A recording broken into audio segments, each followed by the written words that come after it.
Hello guys, magandang araw po sa inyong lahat. Ito naman po kaibigan nyo si Jake. Sa video natin ngayon, pag-usapan po natin ano ba ang mga dahilan bakit nangunguna sa survey sa senatorial race ang ating mahal na senador, Senator Bongo.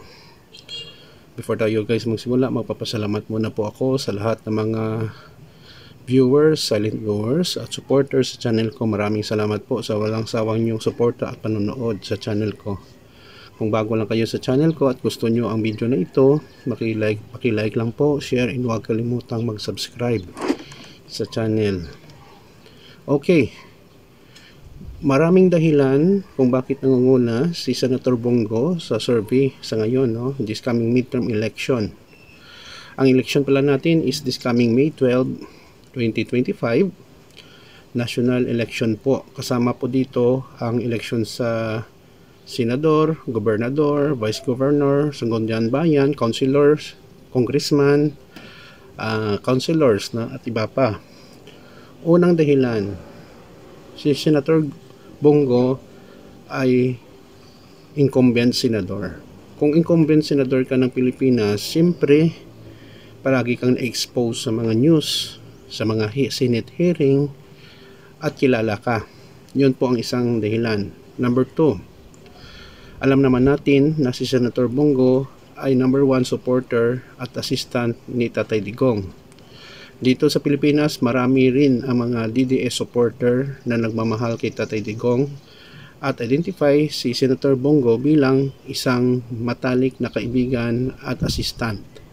Ikatatlo, may mga programa si Senator Bongo na wala sa ibang senador. Ano po yon? Ang mga malasakit center. Kasama niya si VP Sara. Alam natin napakamahal ng hospitalization dito sa Pilipinas. Hindi po dito libre. May bayad kahit sa mga gamot, doktor, etc.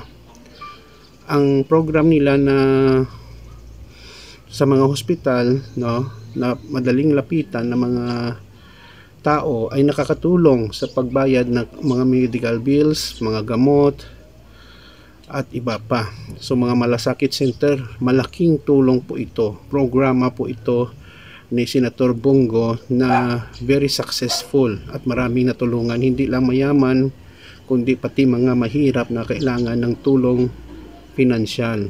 So sa mga malasakit center, sila nagbabayad directly doon sa hospital. Hindi pumupunta sa mga recipient kasi alam naman nila baka gastusin sa ibang bagay.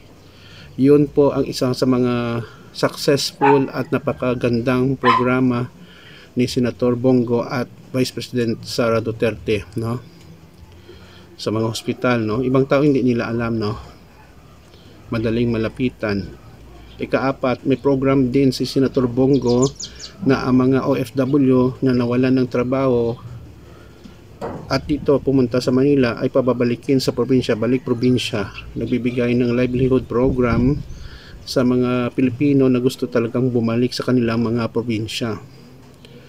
Ikaapat, alam natin si Senator Bongo ay isa sa taong madaling lapitan ng mga tao, especially sa nangangailangan, no? So no doubt, no, na maraming nagawa ding magandang programa sa bayan si Senator Bongo or Christopher Go, no, ang kanyang kumpletong pangalan. So sa akin, dapat natin supportaran si Senator Bongo, no, this coming election.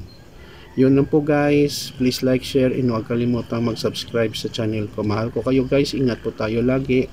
Please like, share, and subscribe sa channel ko. Ito naman po kaibigan nyo si Jake. Paalam.